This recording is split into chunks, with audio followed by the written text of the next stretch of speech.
no? Dito po mga Sikinya family and Dambaro family at mga Yu family, magandang hapon po sa inyong lahat. Mayroon po tayong bisita mamaya, no? Grupo ng mga pastors. After po ng live, magkakaroon po tayo ng mga meetings with the pastors na pupunta po sila dito po sa ating opisina. Isa pong karangalan po sa atin na makabahagi po ng information about DGP sa ating mga kapatid na mga ministers, mga pastors po na mula po sa iba't ibang grupo na gusto po nilang marinig about the good news of the divine government of the Philippines dito po sa bansang Pilipinas. Kaya antabay lang po tayo mga kapatid, marami po tayo mga bagay na pag-uusapan at tuloy-tuloy po tayo. Sa lahat-lahat po ng mga nanonood po ngayon, God bless po sa inyong lahat. Hindi ko man maisa-isa inyong pangalan, pero maraming salamat dahil kayo po ay nakapagbigay po ng panahon upang tayo ay makapagsalita. Marinig niyo po yung ating mga programa dahil this is now the right time and this is now the,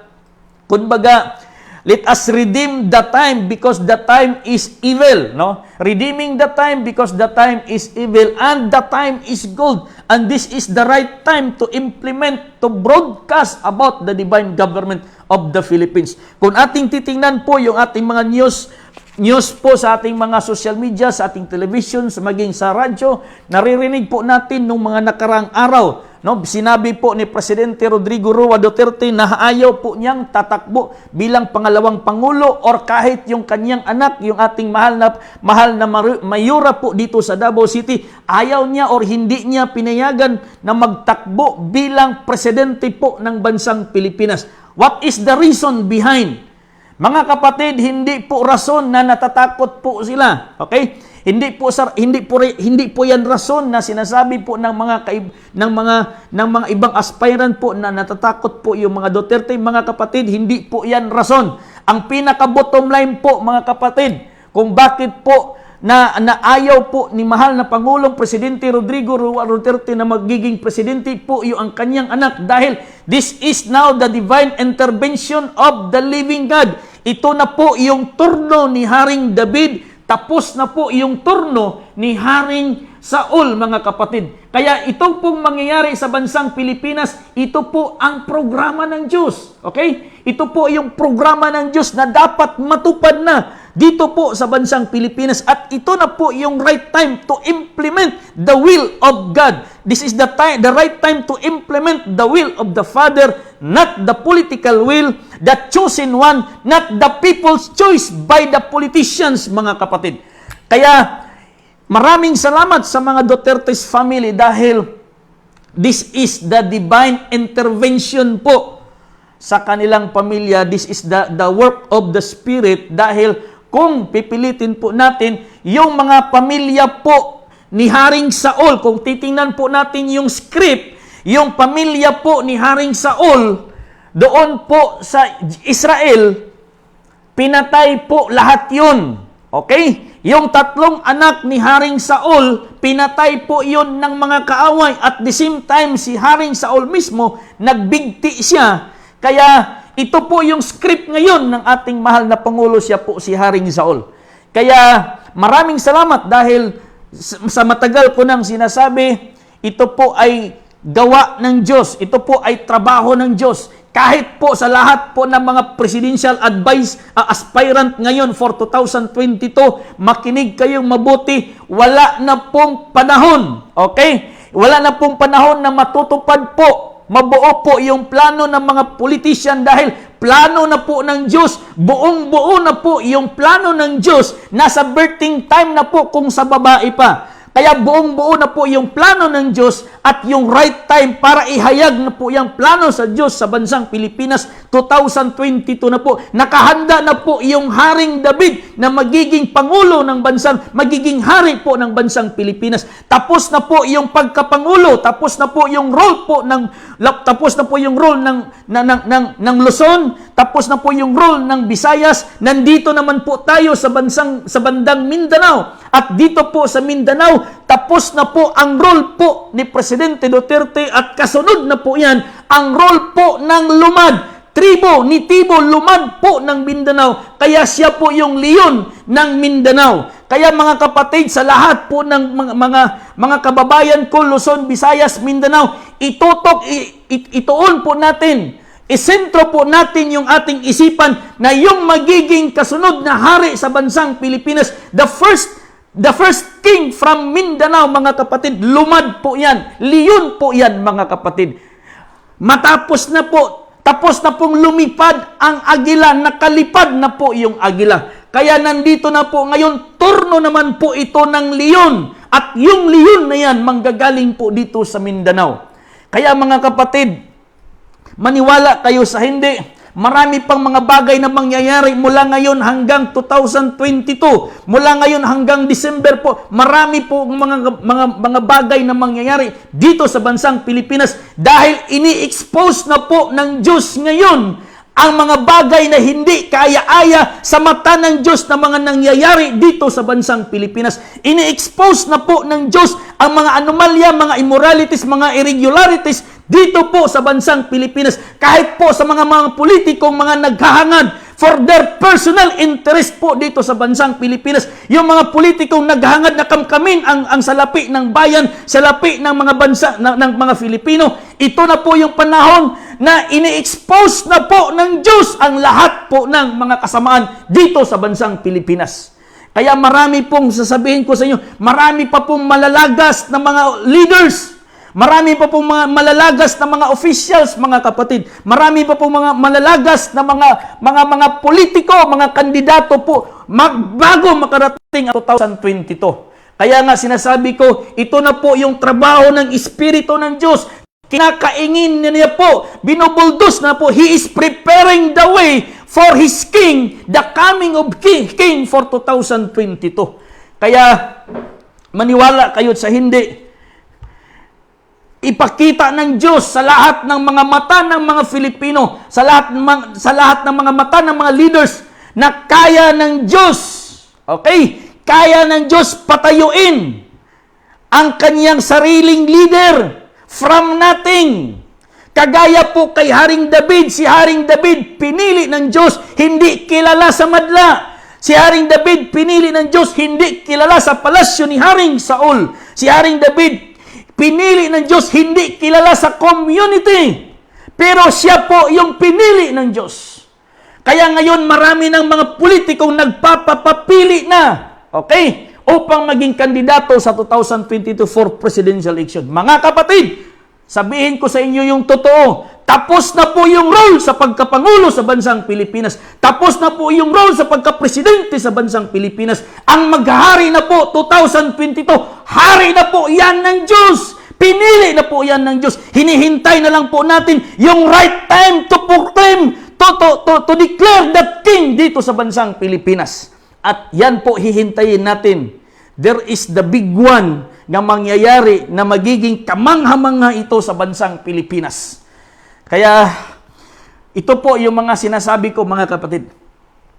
Magandang hapon no sa lahat-lahat po ng mga nanonood na po ngayon. Sa mga leaders po natin, Luzon, Visayas, Mindanao, regional leaders, provincial leaders, municipal leaders. Magandang hapon kay Brother White Dabma dyan po sa Santa Cruz, Davao del Sur, no? At by the way, mga kapatid, condolence po sa mga Cagas family, no? Yung aming gobernador dito po sa Davao del Sur, no? Pumanaw na po kahapon sa edad na 70 si Gobernador Douglas Cagas, no? Condolence po sa mga Cagas family. Hindi natin totoo po yung sinasabi ng Biblia, no? Ang tao ay mamamatay. Okay? There is a time to be born and a time to die. Pero ito lang po yung dapat yung malaman. Ang Biblia po ay nagsasabi na ang tao po ay mamamatay.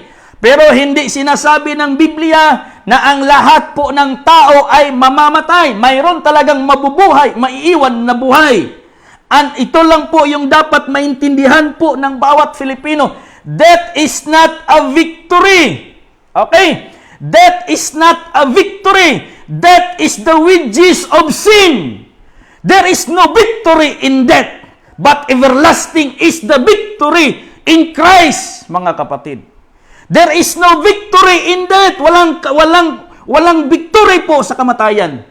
That is not the graduation. That is not the victory. Kung sinabi po ni Apostol Pablo, for me to live is Christ at to die is gain. Si Pablo lang po yun. Paniniwala lang po yun ni Apostol Pablo. Yung paniniwala ni Apostol Pablo, for me to live is Christ and to die is gain. Kay Pablo lang yun. Pag-iisip lang yun ni Pablo.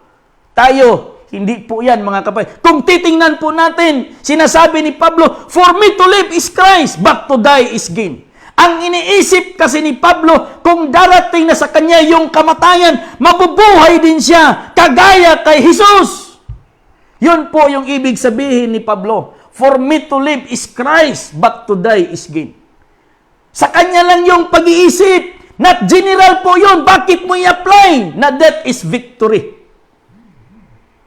Kabayaran po yan ng kasalanan, ang kamatayan. Born again ka man, hindi ka man born again. Masama ka man sa lipunan, mabuti ka man sa lipunan. As long as you die, that is the wages of your sin. Dahil the gift of God is everlasting life. There is no more life after death, mga kapatid. Si Pablo nagsabi, for me to live is Christ, but to die is gain. Philippians chapter 1, verse 21. Si Pablo din ang nagsabi, Romans chapter 6, verse 23, for the wages of sin is death. Siya din yung nagsasabi dyan. Siya yung nagsasabi, ang kabayaran ng kasalanan ay kamatayan. Siya rin yung nagsasabi, for me to live is Christ, but to die is gain. Paano mo yan ngayon i-reconcile, mga kapatid? Pasasampukin ba natin yung mga salita ni Pablo? Isasabong ba natin yung versikulo ng Philippians at saka Romans? Si Pablo lahat po yung authors dyan, mga kapatid. Kaya maliwanag na ang sinasabi ni Pablo, for me to live, na sinasabi niya, for me to live is Christ, sa kanya lang yun. Okay? Sa pag-iisip niya lang yun. Kagaya yun yan sa sinasabi niya sa 1 Thessalonians chapter 4, verse 17. Ganyan din po yung kanyang sinabi. Okay, basahin ko lang saglit, mga kapatid. Chapter 4, verse 17. Ito po yung sinasabi ni Pablo. Sabi niya, sapagkat, sabi niya dito, 1 Thessalonica, chapter 4, verse 16. Sapagkat, sabi niya,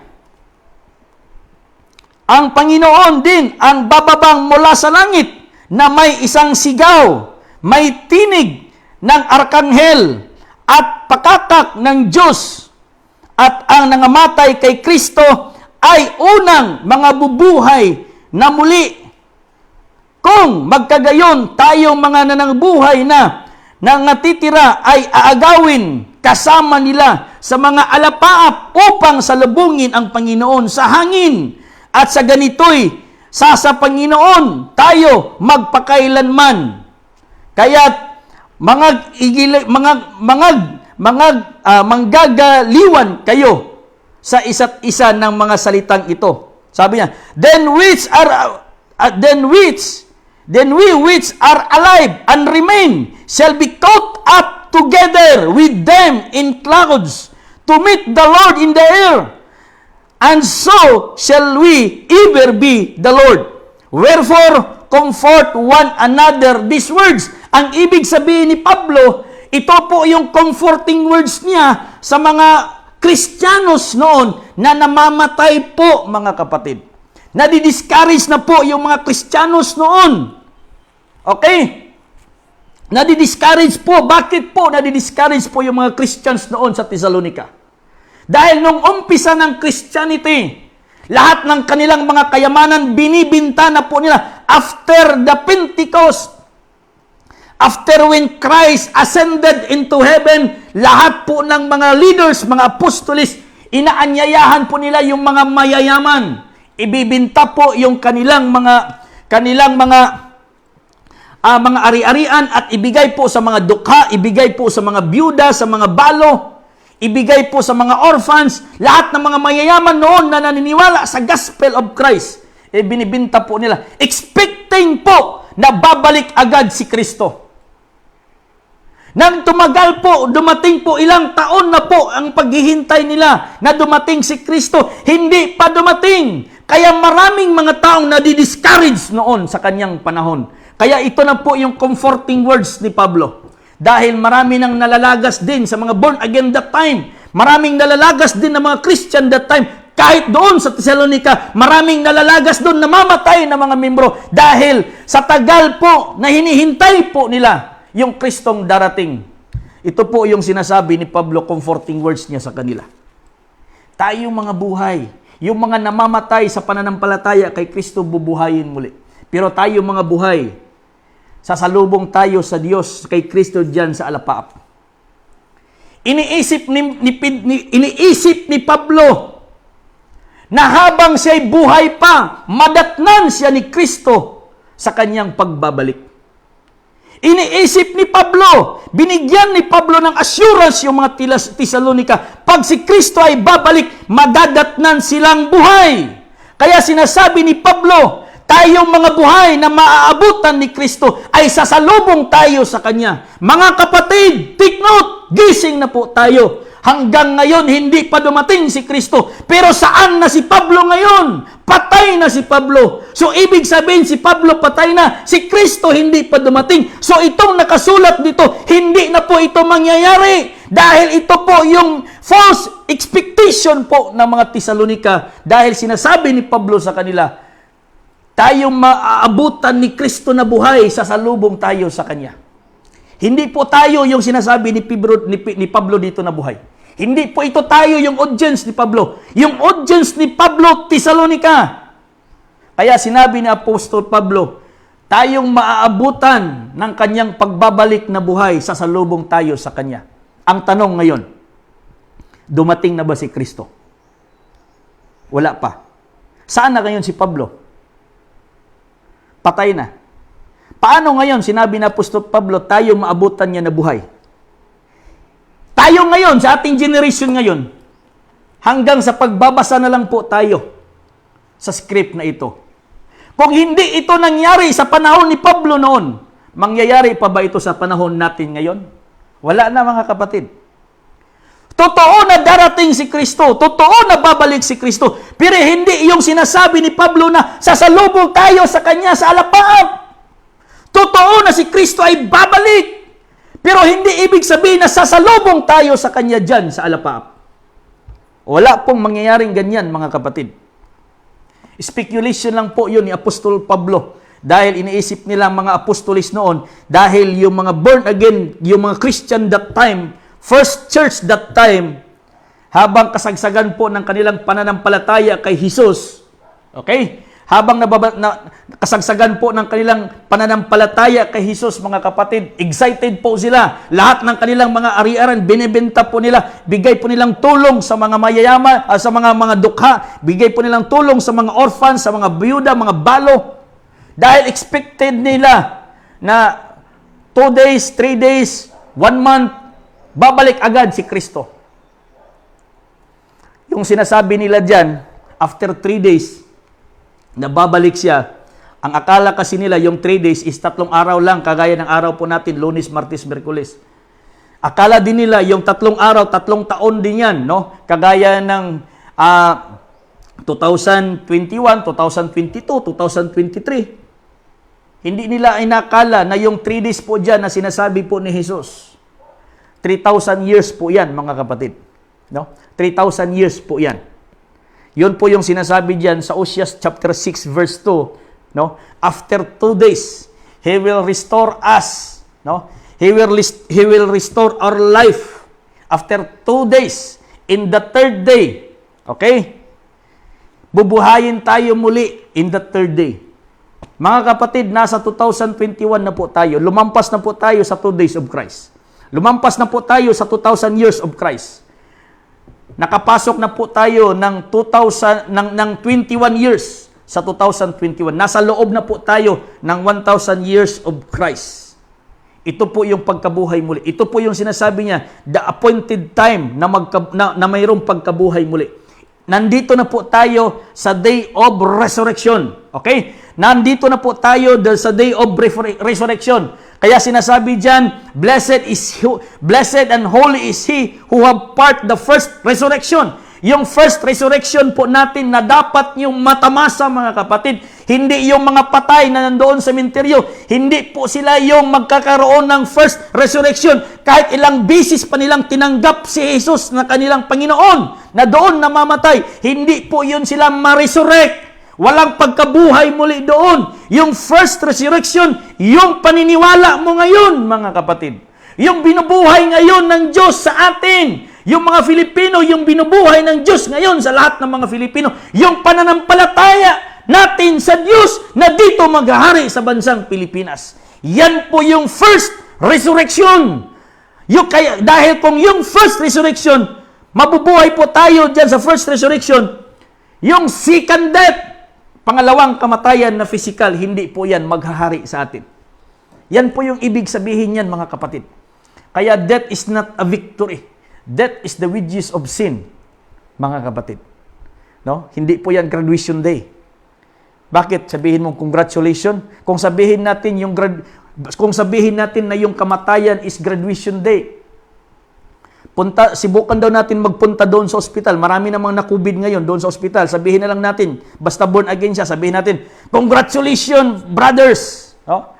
Brothers and sisters, congratulations. Malapit ka ng kunin ni Lord. Malapit ka na mag-graduate. Congratulations. No? Kung death is victory, kung death is graduation, sabihin na lang natin sa mga bedridden ngayon, brothers and sisters, congratulations. Hapit ka na kuhaon ni Lord. Hindi, mga kapatid.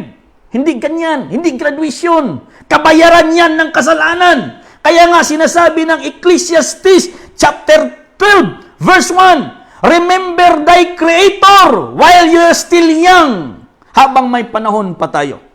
We should remember our Creator. And now, our Creator, Jehovah of heaven and earth, mga kapatid, ay nagbibigay po sa atin ng mensahe.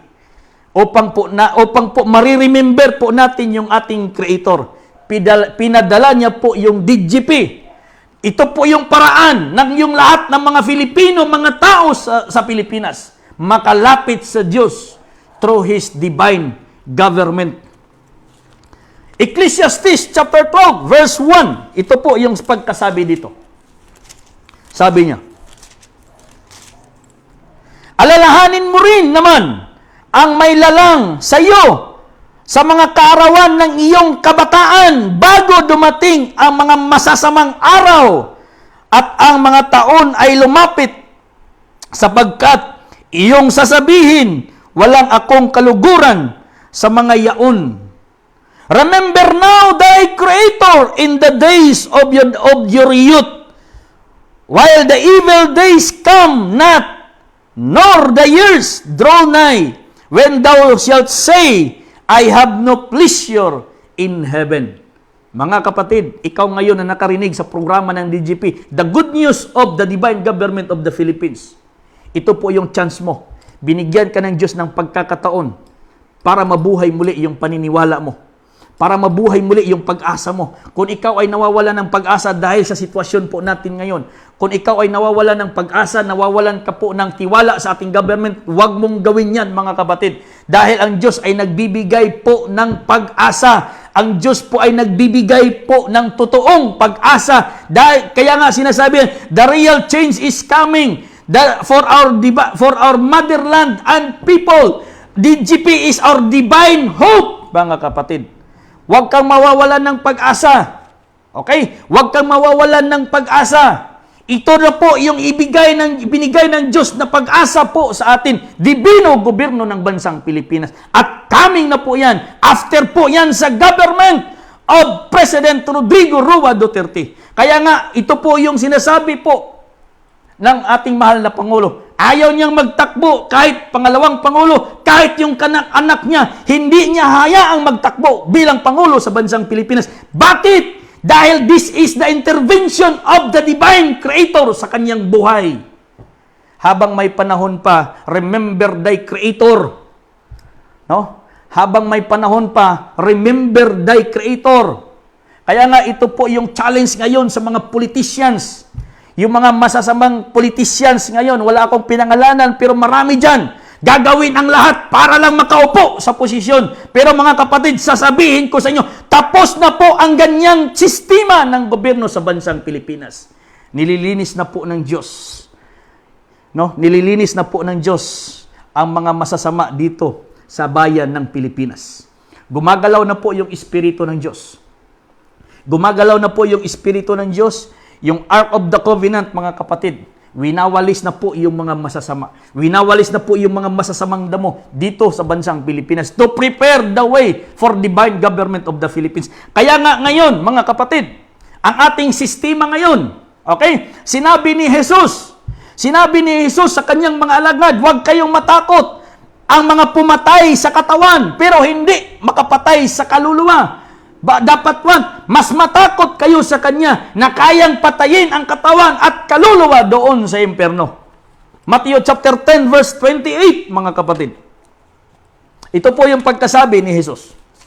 Sabi niya sa kanyang alagad, bakit ito sinabi ni Jesus? Dahil malapit na si Jesus, huhulihin ng mga Hudyo. Malapit na si Jesus, huhulihin ng mga soldiers that time. Ito po yung kanyang sinabi sa kanyang mga alagad. Sinabi niya dito, at huwag kayong mga tatakot sa mga nagsisipatay ng katawan. Dapat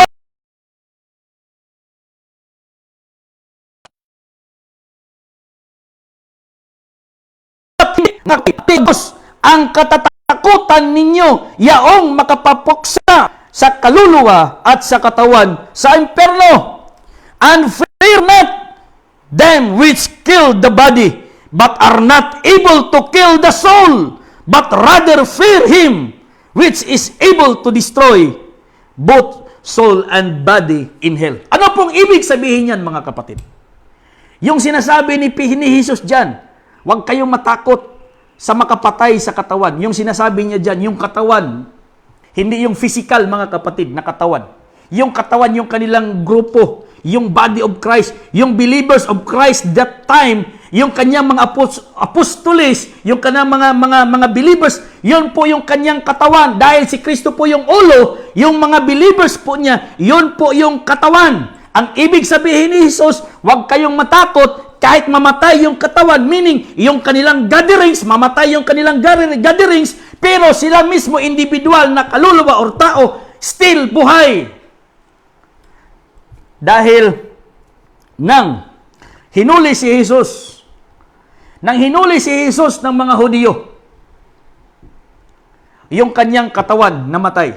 Yung kanilang gatherings ng kanyang mga apostoles, patay po yun. Dahil kung saan nakarating po yung mga apostoles niya dahil sa takot. Yun po yung sinabi ni Jesus. Huwag kayong matakot sa makapatay sa katawan. Meaning, yung mga sundalo, yung mga Hudyo, pinapatay po yung kanilang gatherings. Pero sila mismo individual na tao, buhay sila. Pero mas kakatakot, sabi ni Jesus, mas katatakutan natin yung Diyos sa langit na pwedeng pumatay ng katawan, yung gatherings natin at yung kaluluwa, individual, doon sa impyerno. Kamatayan po yan. Anong implication yan ngayon, mga kapatid? Kung titingnan po natin yung ating mga executive orders po ng ating COVID-19, mga protocols po, pinapatay na po yung gatherings ng religious gatherings. Okay? Pinapatay na po yung mga religious gatherings. Bawal na po magsimba. Bawal na po yung mga grupo ng mga simbahan. Kung magkaroon man, 35% na lang po. Yun po yung pinapatay, yung mga gatherings, religious gatherings, worship gatherings, pinapatay po, mga kapatid, sa church. Pero yung mga individual na members, still buhay. Yun po yung ibig sabihin. Ano po ang ibig sabihin yan ngayon? Bakit nangyari yan ngayon? Yan po yung indication. Malapit na po maghahari si Kristo. Malapit na po maghahari si Kristo. Kaya nga, bago pinatay si Kristo doon, bago hinuli si Kristo, yan na po yung kanyang kumbaga, pasidaan. Anong tawag niyan Tagalog sa pasidaan? Yan na po yung kanyang mga reminders, no, sa kanyang mga alagad na ito talaga yung mangyayari. So, nangyari talaga noon, yun. Kaya yung mga body of Christ, kung saan-saan na yun napadpad.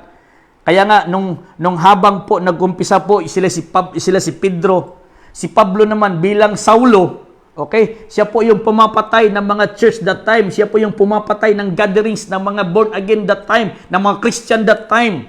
Si Saulo po yun.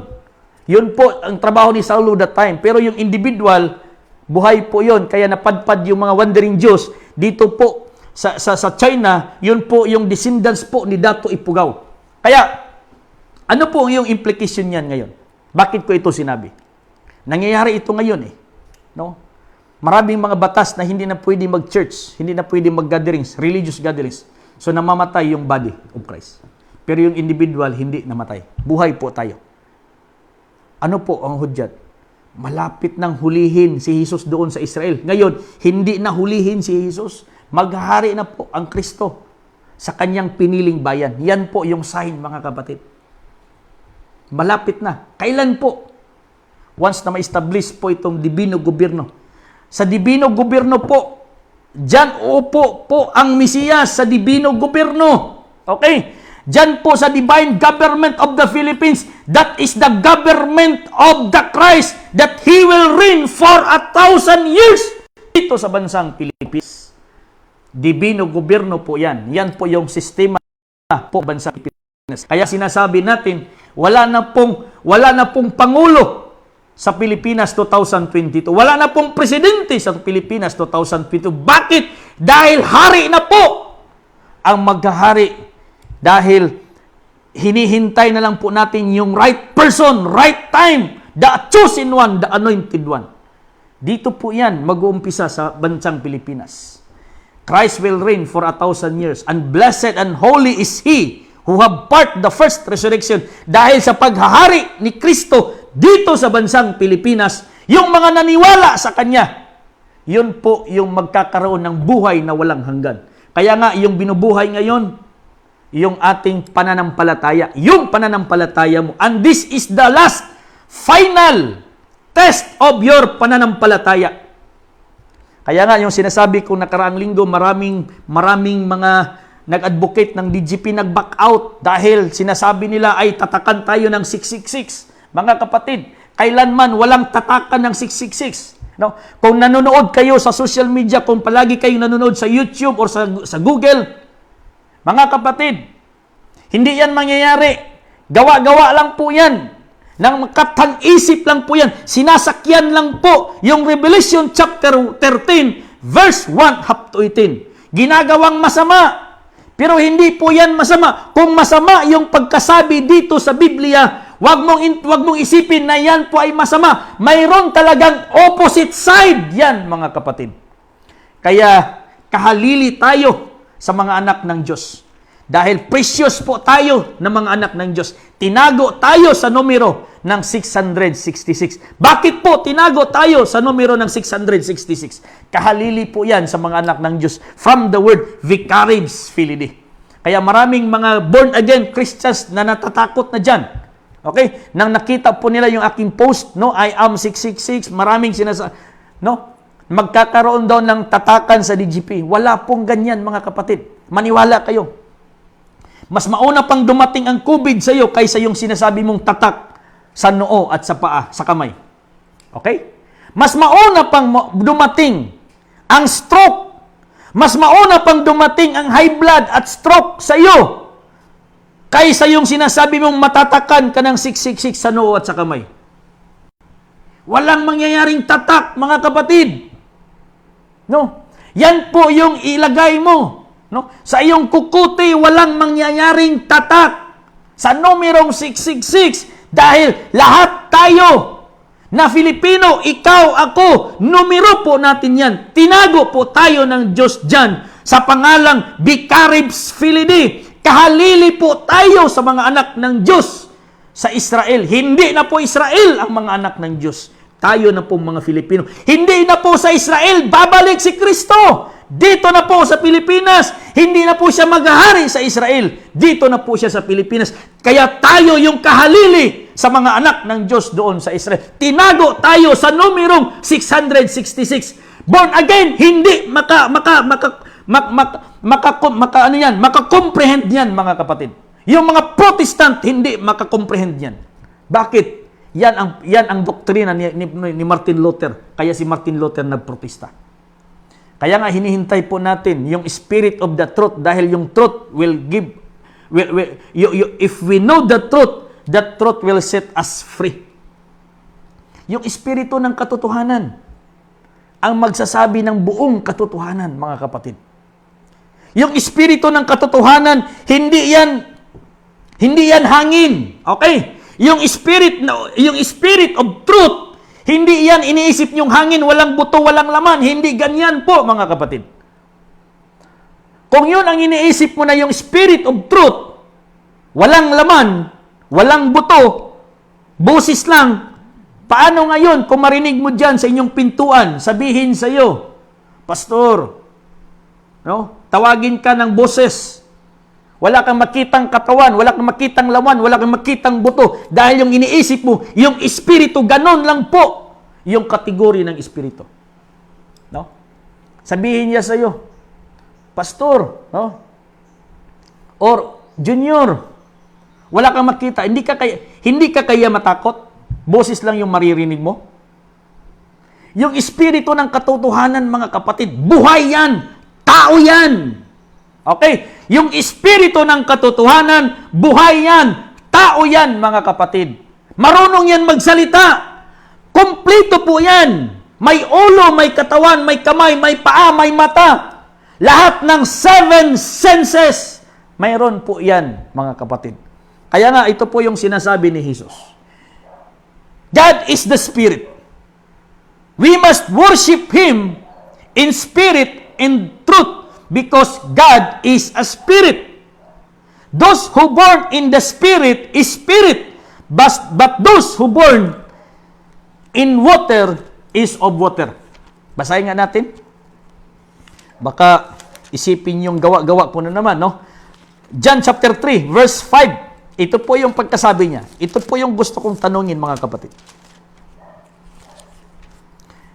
Ito po yung sinasabi niya dito. Sumagot si Jesus, katotohanan, katotohanang sinasabi ko sa inyo, maliban na ang tao'y ipanganak sa tubig at espiritu, at hindi siya makapasok sa kaharian ng Diyos. 6. Ang ipinanganak ng laman ay laman, at ang ipinanganak ng espiritu ay espiritu nga. Yung ipinanganak ng laman ay laman. Yung ipinanganak ng espiritu ay espiritu. God is a spirit. Yan po yung sinasabi ni Jesus. Ang Diyos ay espiritu. Ang tanong ngayon, si Jesus, anak ba ng Diyos o hindi?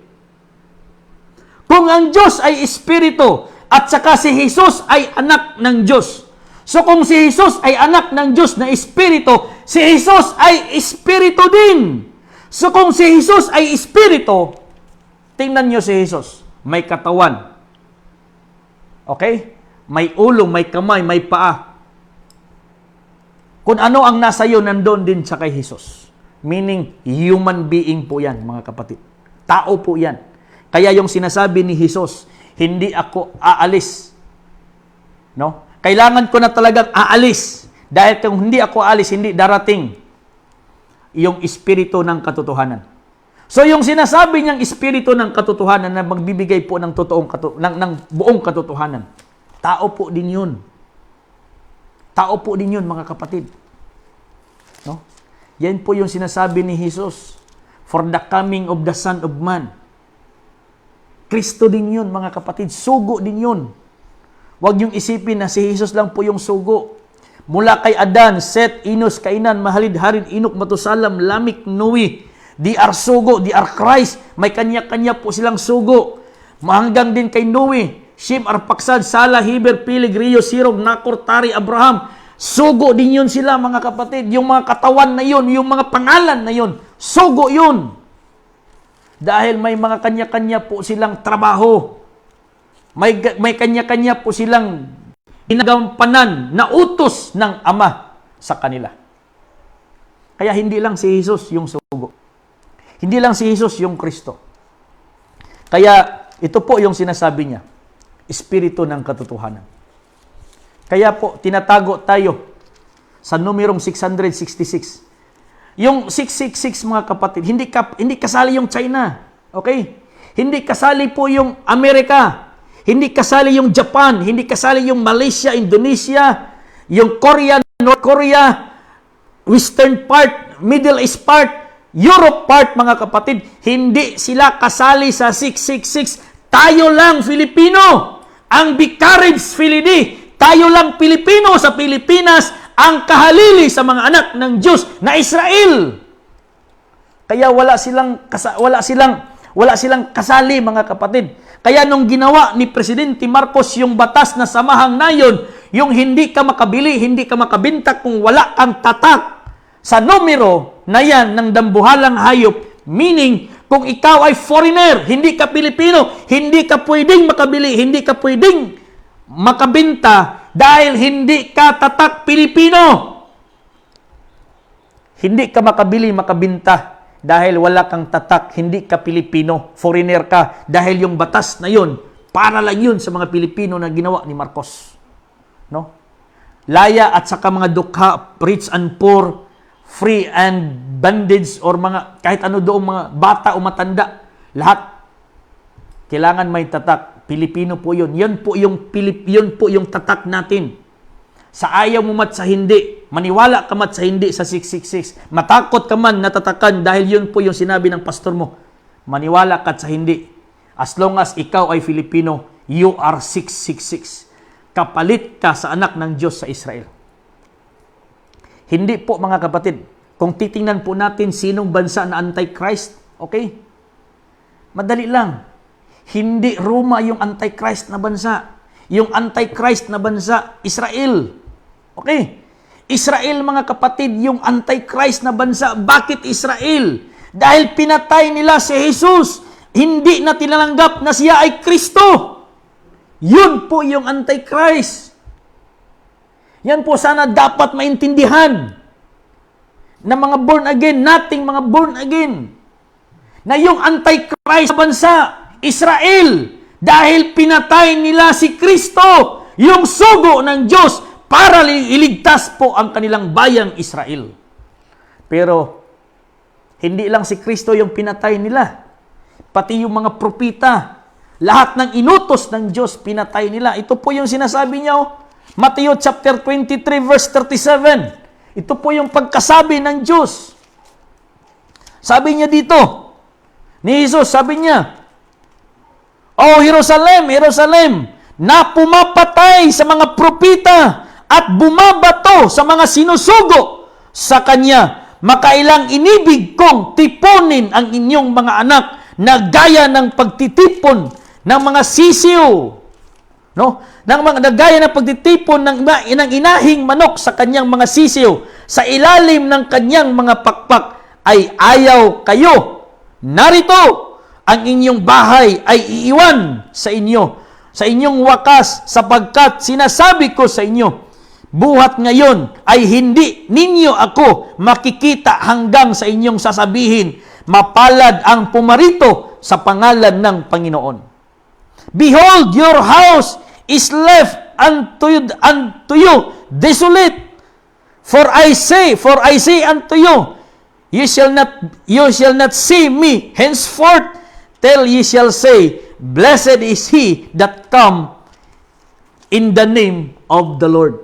Hindi na babalikan ng Diyos ang Israel. Hindi na babalikan. Kung ang Israel ngayon ay naghihintay pa sa kanilang Misayas, hanggang sa paghihintay na lang sila. Hindi na babalik doon ang Misayas. Tapos na ang role ni Jesus doon sa kanila. Kaya sila po yung bumabato, pumapatay ng mga propita, bumabato ng mga sinugo ng Diyos. Sila yung Antichrist. No? Hindi Katoliko, hindi Romano yung Antichrist. Sila po. Ang Hudiyo ang pumatay kay Jesus, hindi yung mga Romano. Under lang sila sa government of Rome that time, pero hindi Romano yung nagpapatay kay Jesus, yung mga Hudiyo. Kaya nga, sinabi ni Pilato, wala akong nakitang kasalanan sa taong ito. Kaya, tradisyon po natin na bawat taon mayroong kriminal na palalayain. Kaya sabi ni Pilato, wala akong nakitang kasalanan sa taong ito, kaya gusto ko siyang palayain. Anong sabi ng mga Hudiyo? Hindi! Ipako siya sa krus. Si Barabas ang palayain mo, yung kriminal na si Barabas ang palayain mo. ipako siya sa cross. Hindi po Romano ang nagpapako sa kay Jesus sa cross. Hudiyo po, Israel po ang nagpapako kay Jesus sa cross. Kaya sila po yung Antichrist. Yan po mga kapatid, yung pinaka mahirap tanggapin ngayon dahil halos lahat ng born again Christian nakatutok sa Israel. No? Lahat ng born again Christian ngayon nakatutok sa Israel, expecting na doon pababalik si Jesus. Wala na mga kapatid. Hindi na babalik doon. Kaya nga sinabi ni Jesus, mas marunong pa tayo kay Jesus? Mas magaling pa tayo kay Jesus? Si Jesus na nagsasabi, hindi na siya babalik doon hanggang sasabihin na ng Israel, "Blessed is he who come in the name of the Lord." Tapos pipilitin natin talaga na doon talaga si Jesus babalik sa Middle East, sa Israel. Ano kalaki ba ni Jesus pagbaba niya? Mas malaki pa ba siya dito sa sanlibutan na tayo dito sa Pilipinas, nasa gilid po tayo, pagbaba niya doon sa Israel, makikita natin dito sa Pilipinas? No? Hindi po ganyan mga kapatid, yung pagkasabi. Totoo na makikita siya ng mga mata, pero hindi yung kagaya sa mga iniisip mo na babalik po siya. Makikita po siya sa alapaap. Kaya po nang sinasabi ni Pablo na tayo po ay sasalubong sa kanya sa alapaap. Hindi mangyayari kapatid. Makikita si Kristo sa kanyang pagbabalik sa lahat ng mga mata. Sa anong paraan mga kapatid na makikita si Jesus, makikita si Kristo sa kanyang ngayon sa lahat ng mga mata? Sa anong paraan na makikita po ng buong mundo? Sa pamamagitan nito po mga kapatid, pasensya lang po kayo ng aking cellphone, keypad lang, pero mayroon po tayong Android na ginamit po natin mag-live. Sa pamamagitan po nito mga kapatid, kahit nasa ilalim ka ng lupa, nasa ilalim ka ng tunnel, nasa ilalim ka ng dagat, nakasakay ka ng submarine, once na maibalita po sa satellite sa buong mundo, ma-record po sa satellite, sa gadget, makikita ng inyong mga mata na si Kristo ay babalik, pumunta doon sa iba't ibang bansa. Yan po yung ibig sabihin na ang lahat ng mga mata makakita sa kanyang pagbabalik dahil nakafocus po yung satellite sa kanya. Kaya yung pagbabalik niya mula silanganan hanggang kanluran, mas matindi pa kaysa kidlat. No? Lightning. No, mas mabilis pa kaysa lightning. Dahil pag interview ngayon, pag on mo ng inyong TV or anong gadget mo diyan, kahit nasa malayo kang silangan, nasa malayo kang kanluran, makikita mo yan. Nandoon na pala. Basta mayroon kang gadget, makikita mo. Yun po yung ibig sabihin ng lahat ng mga mata ay makakita sa kanyang pagbabalik. Hindi po yung dadaan siya sa ulap na bababa siya doon. Hindi po ganyan mga kapatid. Hindi ganyan po yung pag-iisip ng Diyos. Nasusundin po yung pag-iisip ng ating mga traditional elders or leaders. Hindi po ganyan. Makikita siya ng mga mata. No? Ito po yung paraan. Lahat ng may gadget ngayon, lahat ng mga taong may gadget, kahit nakatago ka pa sa iyong kwarto, makikita mo siya sa iyong gadget na ang Kristo, makikita mo na. Pero, yung Israel, sila po ay magminatay, no? Ang Tagalog sa magminatay? Magminatay sa paghilak dahil hindi na sila pupuntahan ni Kristo doon. Nang marinig nila si Kristo pupunta doon sa summit, pumunta doon sa iba't ibang bansa, maririnig po yan, makikita po yan ng Israel. Kaya yung Israel, iiyak yun sa matinding pagsisisi. Dahil pinakawalan nila si Kristo doon sa kanila noon. Iiyak ang Israel sa matinding pagsisisi dahil hindi na sila babalikan ni Kristo doon. Yan po mga kapatid, yung totoong mangyayari dito sa ating bansa. Tayo ngayon ang sentro. Tayo ngayon ang Pilipinas, ang center of the universe. Dahil dito po matutupad ang plano ng Diyos. At number 1, plano ng Diyos. Thy kingdom come, thy will be done. Yan po yung will of the Father to implement His divine role dito sa bansang Pilipinas. At ito na po yung DGP. Pinadala po ng Diyos ang DGP. Okay? Ang DGP po, pinadala ng Diyos. Hindi po yung partido ng politiko. Kahit gaano kaganda yung partido ng politiko, kahit gaano kaganda yung programa ng politiko, kahit gaano kaganda yung programa ng mga tatakbong pangulo ngayon, wala din yun, mga kapatid. Mas pinakamaganda ang programa ng Diyos dito sa bansang Pilipinas. Yung dibino gobyerno ng Diyos, ang pinakamagandang programa niya dito sa bansang Pilipinas. Walang magandang programa ngayon ang mga presidential aspirants. Kahit gaano pa kaganda ang kanilang plataforma, wala yun. Dahil hindi kasama ang Diyos sa kanilang mga plataforma. Hindi kasama ang Diyos sa kanilang mga plano. Kaya hindi rin matutupad ang kanilang mga plano. Dahil tapos na po ang kanilang termino. Dahil termino na po ito ng anak ng Diyos. No? Termino na po ito ng anak ng Diyos. Wala na po, mga kapatid. Kaya nga, dahan-dahan, kinukuha na ng Diyos yung mga masasamang leader, mga masasamang politiko, yung mga masasamang damo. Dahan-dahan ng kinuha ng Diyos. Binabalik na sa lupa. Okay? Dahan-dahan ng binabalik ng Diyos sa lupa yung mga masasamang damo, yung mga masasamang leader, yung mataas na po yung mga nakamkam sa bayan. At saka yung mga taong nagplano pang kakamkam sa bayan. Kukunin din yun, mga kapatid, ni Lord. Kukunin talaga yan ni Lord sila. Kung hindi sila magbabalik loob kay Lord, kukunin sila ni Lord, mga kapatid. Dahil kung hindi sila kukunin ni Lord, magiging drug lord sila. Magiging waiting lord sila. Kaya kukunin sila ni Lord. Dahil itong bansang ito, sa Diyos po ito, mga kapatid. Ito na po yung proper time to implement the divine law of God. Mayroong batas ang Diyos. Since time immemorial. Since time immemorial, batas na po yan ng Diyos. Doon na po yan kay Adan.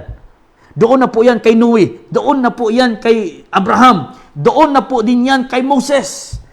Ipinatupad po ni David. Ipinatupad ni Solomon.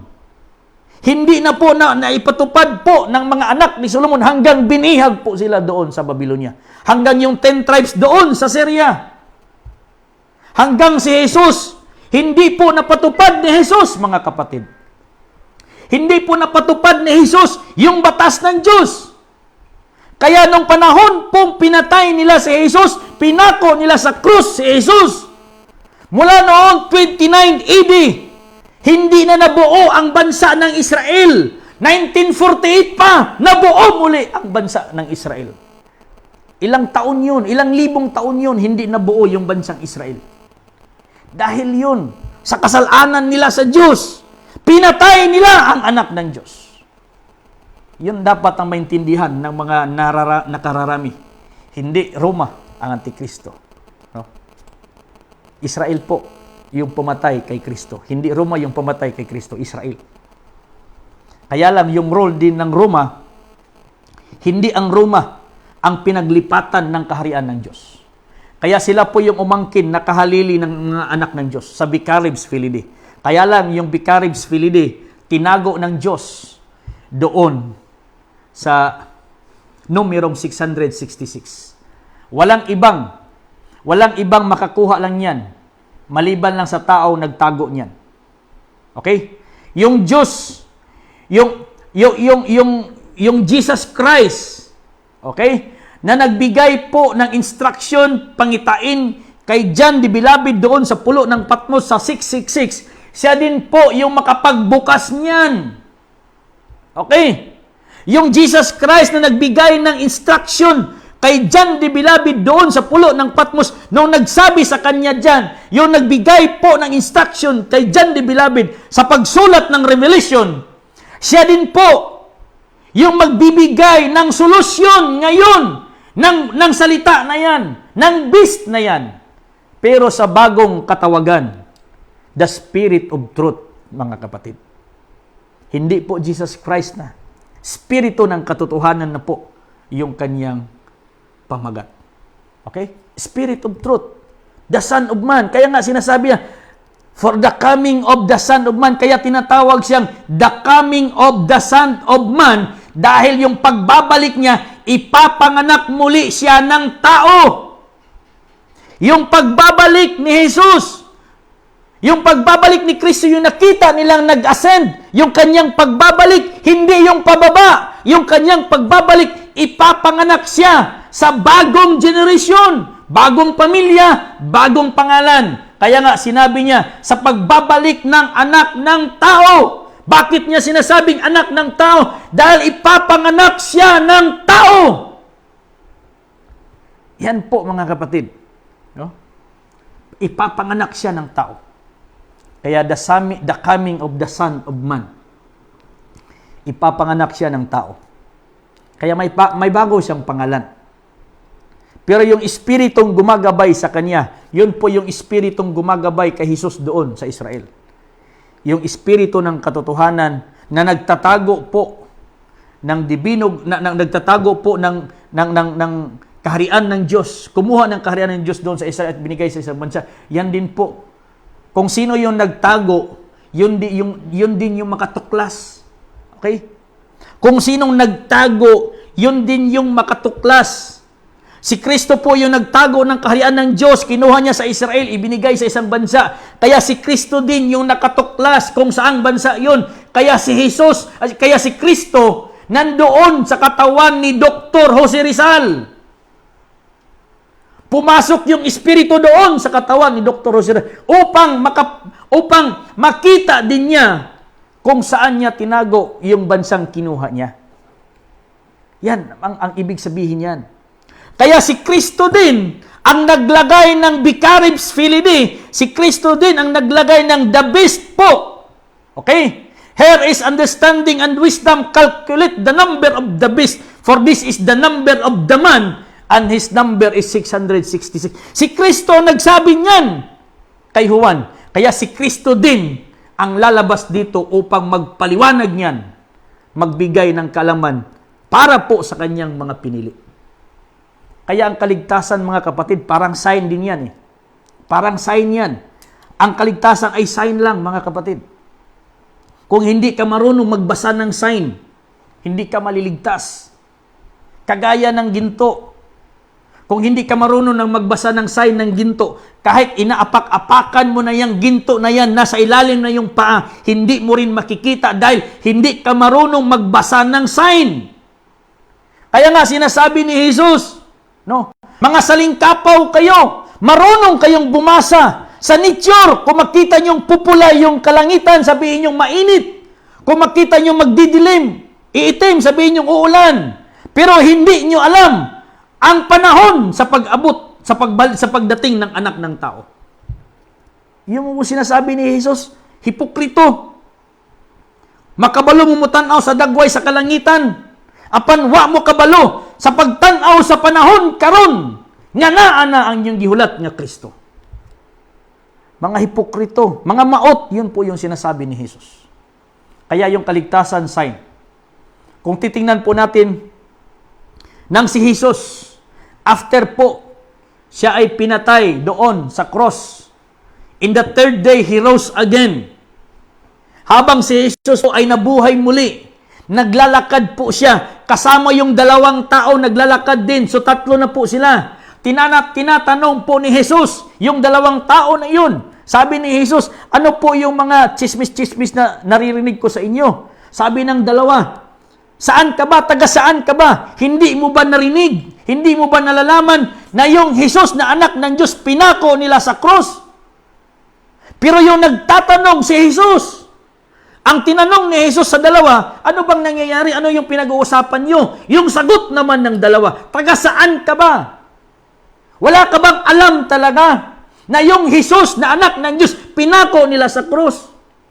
Hindi nila naintindihan. Hindi nila nabasa yung sign na si Jesus na pala yung katabi nila. Kasama nilang naglakad papunta doon sa Emmaus. Nang ilang minuto, mga kapatid, yung Jesus na kasama nilang naglakad, nakita na nila sa unahan. Nang nakita na nila sa unahan, nakita nila si Jesus. Ay nagputol-putol po ng tinapay. At doon po, nagputol-putol po siya ng tinapay at mayroon pong nakaihaw po na isda. Doon pa lang, na-remember ng dalawa na yun palang kasama nila, si Jesus pala yun, dahil sa sign na nakita nila na si Jesus po ay nagputol-putol ng mga tinapay. Yun po yung sign na na-remember, si Jesus pala yung kasama natin kanila. 2 days pa lang yun. After 2 days ng kanyang pagkabuhay, hindi na nila nakilala si Jesus. How much more? 2,000 years ago. Mayroon ba tayong witness sa mukha ni Jesus? Mayroon ka bang witness kung anong klaseng mukha ni Kristo nung ipinako siya sa cross?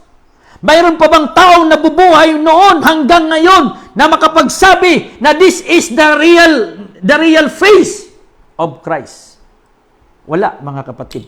Kahit si Lazaro, binuhay muli ni Jesus si Lazaro. Pero bandang hindi rin nagtagal si Lazaro, namatay din. No? Kaya hindi garantiya na kung ang patay ay bubuhayin muli ng Diyos, hindi yan garantiya na yan na po yung everlasting life. Kahit ilang beses ka pang buhayin ng Diyos mula sa kamatayan, pero hindi yan garantiya na yan na po yung everlasting life. Tingnan natin si Lazaro, binuhay ni Jesus. Pero saan na si Lazaro ngayon? Nakikita pa ba natin si Lazaro nga hanggang ngayon buhay pa? Kasi yung iniisip ng mga tao, once na ikaw ay mabuhay muli, binuhay ka muli mula sa kamatayan, mayroon ka ng everlasting life. Si Lazaro binuhay ni Jesus. Pero saan na si Lazaro ngayon? Di ba kung ang doktrina natin kapag yung nabuhay muli, hindi na mamamatay dahil may everlasting life. Si Lazaro binuhay ni Jesus, pero ang tanong, saan na si Lazaro ngayon?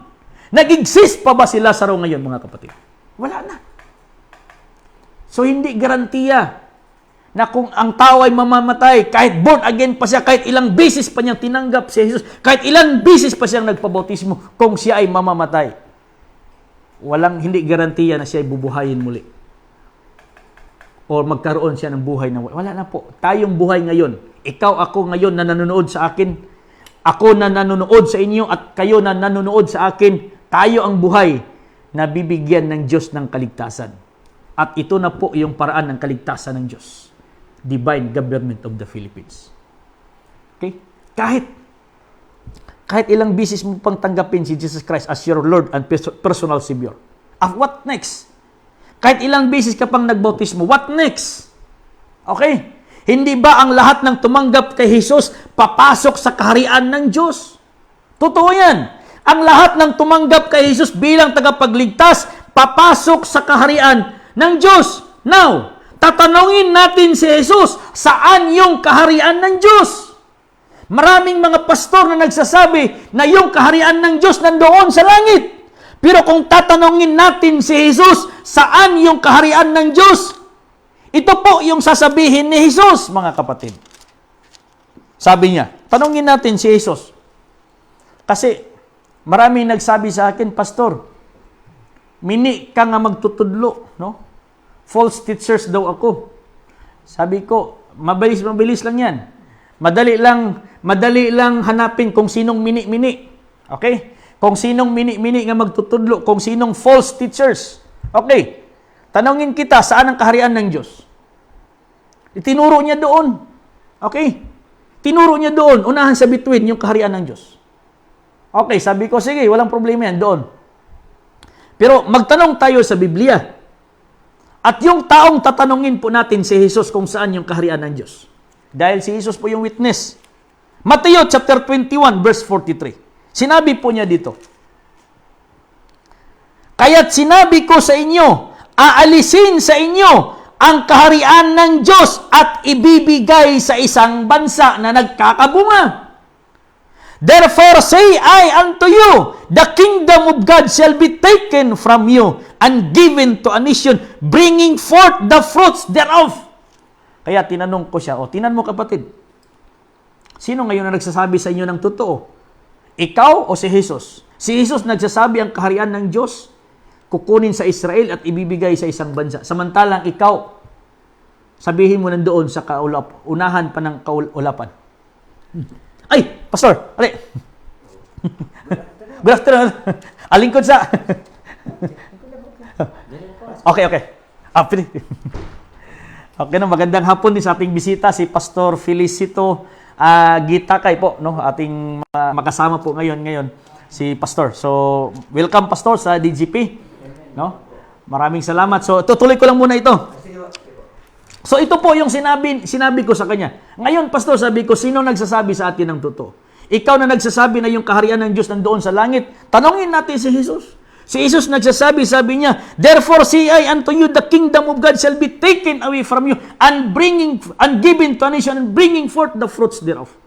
So wala pala doon, nandoon pala sa isang bansa. Ngayon, dalawa, sabi ko, sino na ngayon ang false teacher sa atin?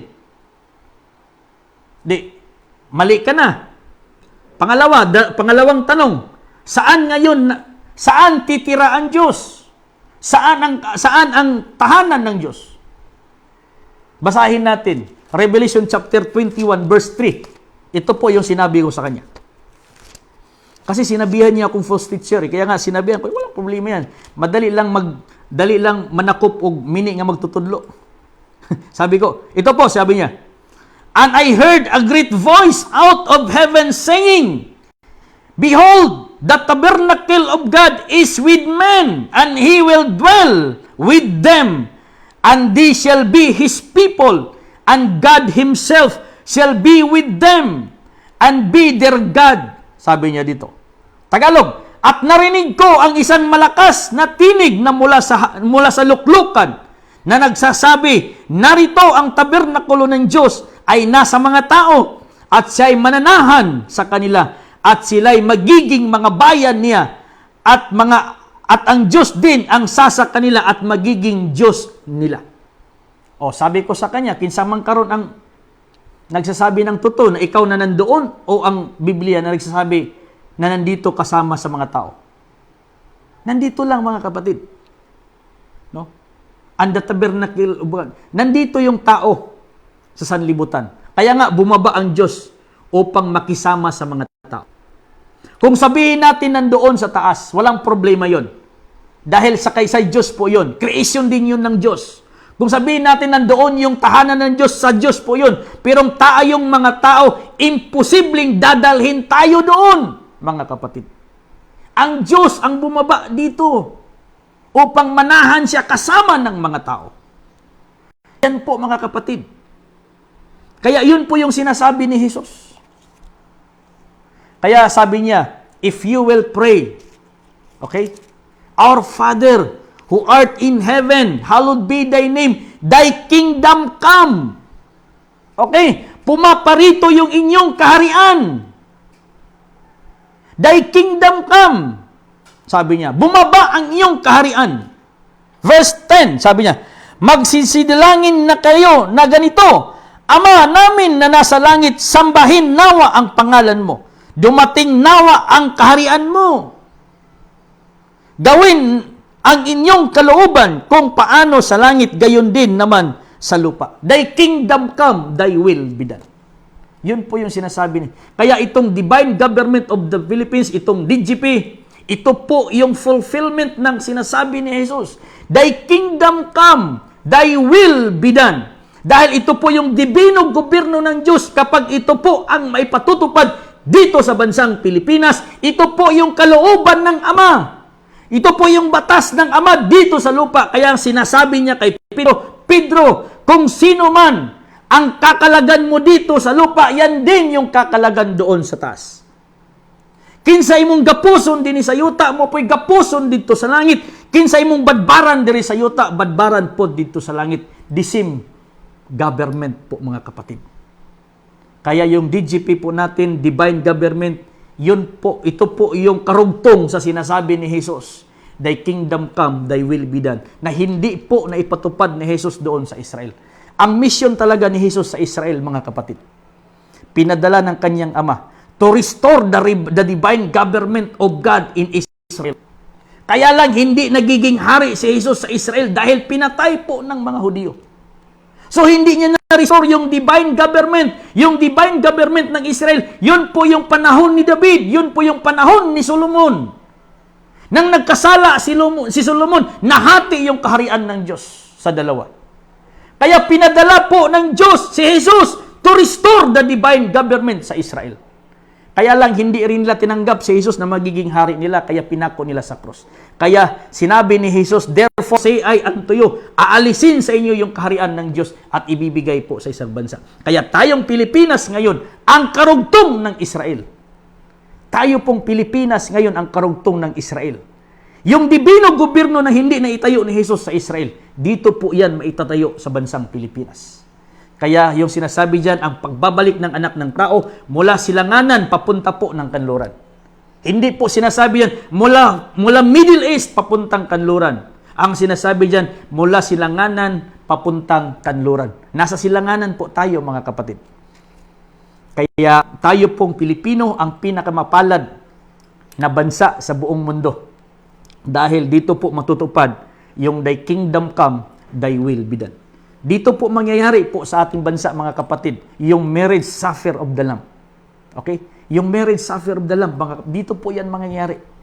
Kaya nga, si David, si Haring Solomon, bakit siya binigyan ng maraming ginto ng mga iba't ibang bansa, iba't ibang reyna, iba't ibang hari noon sa kanyang kapanahunan? Bakit po siya dinalhan ng mga ginto ng mga reyna noon? Dahil ipinatupad niya yung divine government.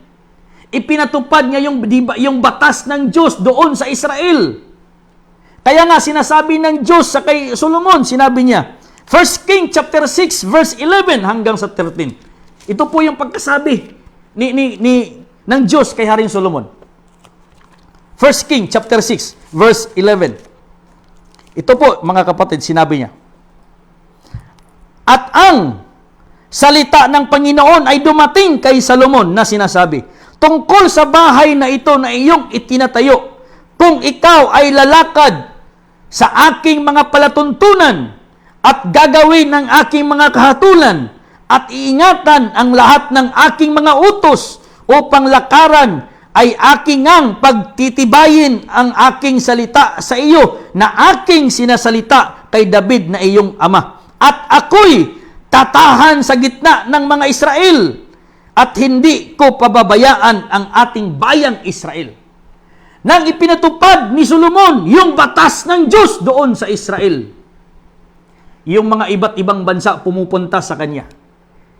Handang makinig sa kanyang kaalaman dahil pinatupad niya yung kalooban ng Diyos sa bansang Israel. Kaya yung mga iba't ibang bansa pumupunta sa kanya, nagdadala ng mga ginto, alay ng mga ginto. Anong rason? Bakit sa inalayan siya ng maraming mga ginto? At umabot ng 666 kilos po every year yung malilikom po niya. Bakit po? Dahil ipinatupad niya yung dibino gobyerno ng Diyos, yung batas ng Diyos doon sa bansang Israel. Dahil yun po yun ipinatupad ni David. Kaya nang nagkasala si Solomon, nahati yung kaharian ng dalawa, Northern Kingdom, Southern Kingdom, yung dalawang bansa na yan, nag-away-away na yan. Hindi na naipatupad yung batas ng Diyos. Hanggang yung Northern Kingdom, napunta po doon sa Syria, at yung Southern Kingdom po, mga kapatid, si Judah napunta po sa Babylon. Babylonian Empire, Medo-Persian Empire, Grecian Empire, Roman Empire, hanggang sa Roman Empire, ipinanganak si Jesus. Hindi pa po na-restore. Kahit nasa ilalim po sila ng mga Roman Empire, pero hindi na-restore yung kanilang bansa. Hindi na-restore yung kanilang batas, yung kanilang government. Kaya ipinadala ng Diyos si Jesus to restore the divine government doon sa Israel. Kaya lang hindi tinanggap nila si Jesus na magiging hari nila. Kaya mga kapatid, ito po yung sinasabi po dito. Kagaya po ng sinabi ng Diyos kay Solomon, ganun din po yung mangyayari sa bansang Pilipinas. Kapag ipatutupad po natin yung kahatulan ng Diyos, yung palatuntunan ng Diyos, yung mga utos ng Diyos dito sa bansang Pilipinas, ang Diyos ay mananahan dito sa bansang Pilipinas at yan po yung ating shield, mga kapatid. Kaya, dibino gobyerno lang yung makapagpatupad yan. Hindi kayang ipatupad yan ni mayor, hindi kayang ipatupad yan ni congressman, hindi kayang ipatupad yan ni gobernador, kahit senador, kahit yung pangulo po natin, hindi po yan kayang ipatupad yung batas ng Diyos dahil masasagasaan po sila sa batas ng Diyos. Hindi po nila kayang ipatupad yan dahil wala po sa kanila yung pagka-divine. Tayong mga religious leaders, mga pastors, tayo po yung inatasan ng Diyos. Tayo po yung builders of the divine government sa Philippines. Kagaya po kay Jesus noon. Yung builders po ng divine government sa Israel, yung mga Pariseo, Sanhedrin, Escriba, Saduceos, mga high priest po, mga kapatid.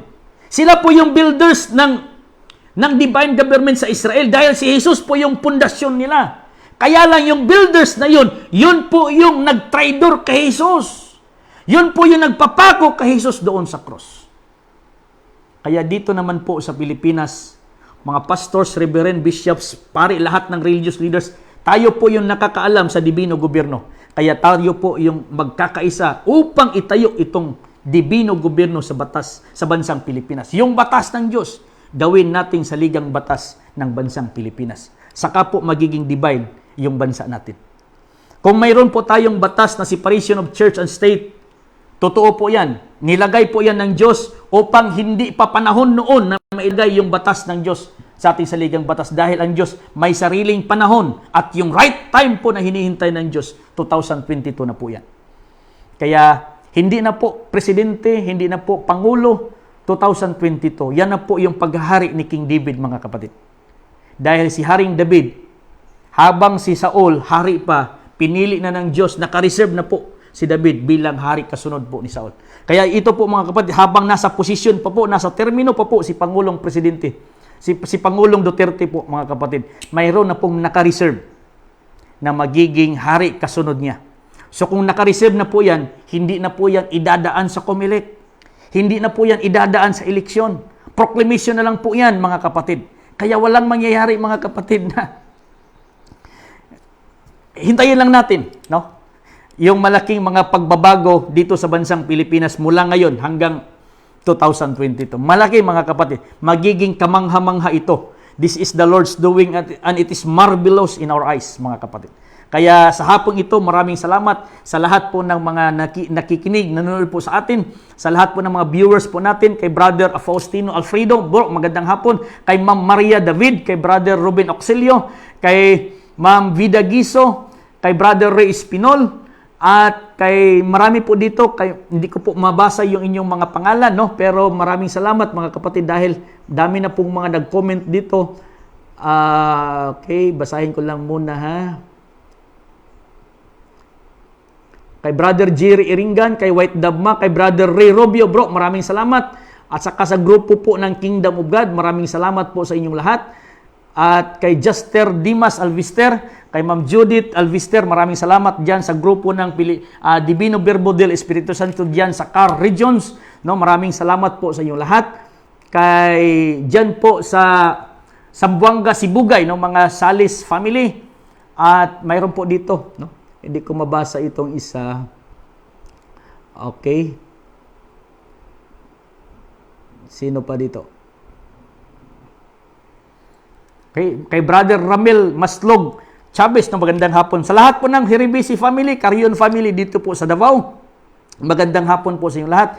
At saka kay Pastor Iser Olubalang, sa lahat po ng mga ministerial groups, mga grupo po ng mga pastors dyan po sa Cavite, dyan po sa may Region 4A, no, magandang hapon kay Pastor Raul at Alsaga, dyan po sa lahat mga kasamahan natin dyan. Kay Pastor Edgar Mangkal dyan naman po sa North, sa Sultan Kudarat. Magandang hapon po sa inyo dyan. Under po yan sa Region 12. At dito naman po sa Region 11. No, magandang hapon po sa inyo lahat. Maraming salamat sa patuloy na pagsubaybay sa ating programa sa hapon na ito. No? At sa ating bisita kay Pastor Felicito, no? Ito po. Ito po. Si hi Pastor, no? Si Pastor Felicito. Gitaka siya po yung ating leader po dito sa District 1 o Distrito po. Distrito. So, maraming salamat Pastor sa pagbisita at okay. So, welcome po, welcome.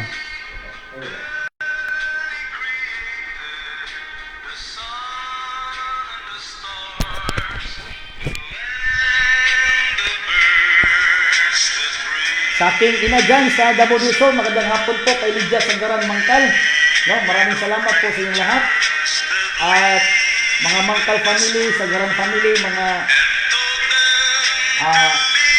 Inok family, magandang hapon po.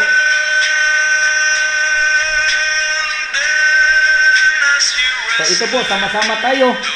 Hintayin lang po natin yung panahon kasi hindi po yung panahon, yung time po ng Diyos, hindi late, hindi advance, on time po yan.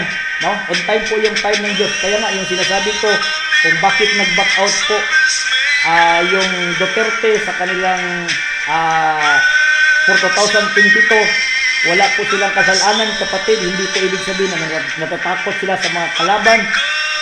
Ang ibig sabihin niya lang po, mayroong divine intervention po ng Diyos sa kanila dahil turno na po ito ni David, hindi na po ito turno ni Saul. Tapos na po yung kamao, nandito naman po tayo sa ganito po.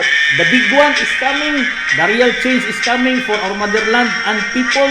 DGP is the big one, the anointed one, and the chosen one, mga kapatid. Kaya sama-sama po tayo for 2022. Maraming salamat kay Sir King Kimpan, no, sa lahat ng mga bumubuo po ng Run Sararan. Maraming salamat, mga kapatid, mga brothers and sisters. Huwag po mawalan ng pag-asa. As long as buhay pa, ang Diyos ay magbibigay po ng pag-asa. Kaya nga sinasabi dyan, palagi kong sinasabi dyan, ang Diyos ay Espiritu. Kung saan po ang Espiritu ng Diyos, mayroon pong kalayaan, no? Yan po yung sinasabi diyan, 2 Corinthians chapter 3 verse 17, kung saan po yung Espiritu ng Diyos, nandoon po yung kalayaan. Kaya nandito po yung Espiritu ng Diyos sa bansang Pilipinas, kaya magkakaroon po tayo ng totoong kalayaan sa ating bansang Pilipinas. Hintayin lang po natin yung paghahari po ng dibino gobyerno ng Diyos sa bansang Pilipinas.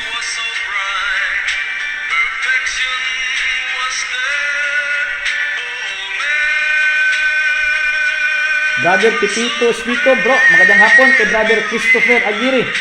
Dyan po sa Paracles, Cagayan, bro, maraming salamat sa palaging pagsubaybay sa ating programa. Kay Ma'am Maria David, ma'am, magandang hapon. And thank you so much kay Brother Cesar Almirol at kay Ate Alicia Mangkal, maraming salamat sa mga Sumera and Mangkal family dyan sa Villamor, Sultan Kudarat, maraming salamat. At sama-sama po tayo, no, isigaw po natin yung dibino gobyerno dahil ito po yung magbibigay po sa atin. Wala po tayong ang kahit gaano kaganda po yung programa, plataforma ng politiko, kung hindi rin kasama ang Diyos, wala din yan, mga kapatid. Pero dito po sa DGP, ito po yung totoong hinihintay po ng ating mga kababayan nating Pilipinas. Ito po yung magbibigay sa atin ng spiritual na kalayaan, material na kalayaan, financial na kalayaan, dahil hindi po darating yung divine wealth kapag hindi po mauuna yung divine government. Kaya all the glory and honor belongs to our Jehovah. Magandang hapon po sa ating lahat at maraming salamat po and good afternoon.